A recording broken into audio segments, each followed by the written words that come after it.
문제 3번입니다. 부가가치세 신고와 관련하여 다음 물음에 답하시오입니다. 다음에 자료를 근거로 하여 중소기업에 해당하는 용망무상 주식회사의 2020년 1기 부가가치세 확정신고 시 제출해야 할 대손세액 공제를 작성하시오입니다.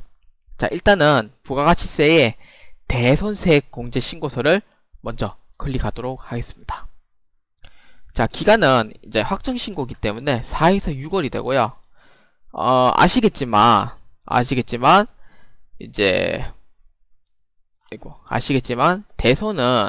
대손은 이제 확정신고 시만 신고가 가능하고요.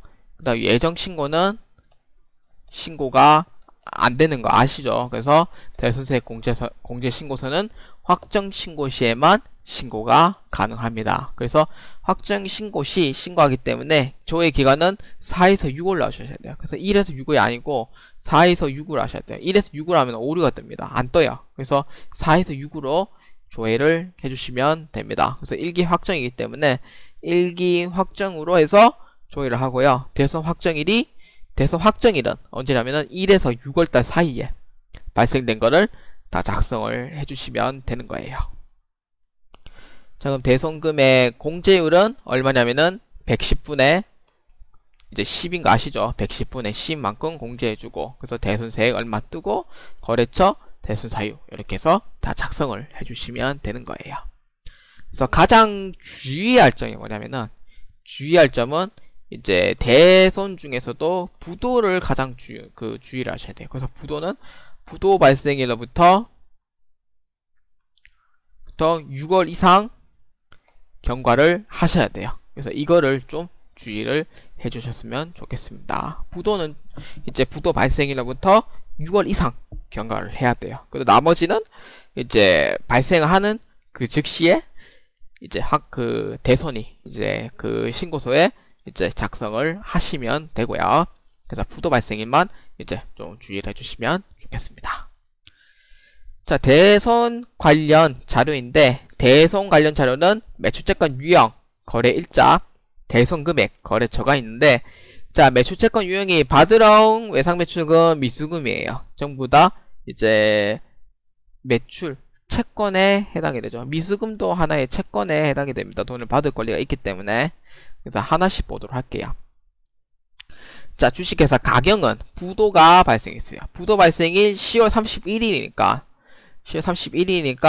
이제 한 달이 지나면은 11월 30일 6개월이 경과해야 되겠죠. 그래서 12월 31일, 1월 31일, 2월 28일, 3월 31일, 4월 30일 이렇게 돼요. 여기서 딱 6개월이 경과하기 때문에 그 다음 날인 5월 1일로 해서 이제 대손 확정일을 보시면 됩니다. 그래서 이제 신고를 할 때는 이제 6월 30일까지의 기간을 보고 대손세액 공제를 신청하기 때문에 5월 1일이 딱 4월 30일 넘어가는 그 다음 날 5월 1일부터 6개월이 넘어가기 때문에 공제 예상이 가능한 거예요. 그래서 부도 발생일은 2019년 10월 31일이지만 6개월이 경과된 지금으로서는 이제 공제를 받을 수가 있는 겁니다. 그래서 부도 발생일은 6개월이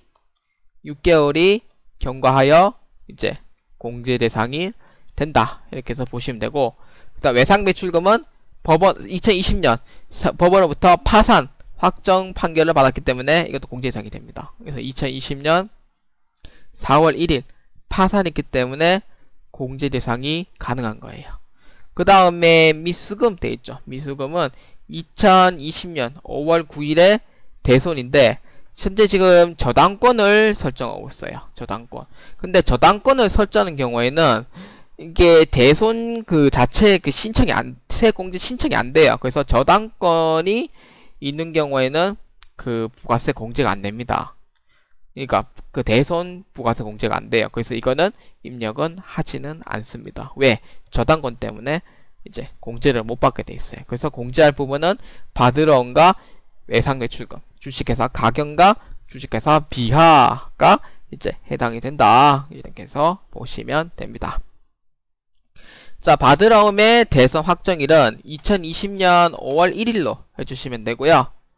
올인 해주시면 되고, 대손 금액은 얼마냐면은 770만원. 그러니까 부가세 포함해서 금액을 넣어주시면 돼요. 포함해서. 그래서 대손세액은 110분의 10만큼 공제되니까 70만원이 되고요. 거래처는 주식회사 가경입니다. 그 다음에 이제 부도죠. 6개월 경과된 부도입니다. 그 다음에 2020년 4월 1일자로 해서 550만원 파산했기 때문에 주식회사 비하가 되고요. 파산했기 때문에 파산으로 해서 입력을 해주시면 됩니다. 그래서 아까 얘기했듯이 정리상의 같은 경우에는 채무자재산에 저당권이 설정되어 있기 때문에 이거는 입력을 하지 않는다고 되어 있어요. 그래서 입력해야 될 부분은 주식회사 가경과 주식회사 비하만 작성하고요. 그래서 대선 확정일에 의해서 작성을 해주시면 되겠습니다.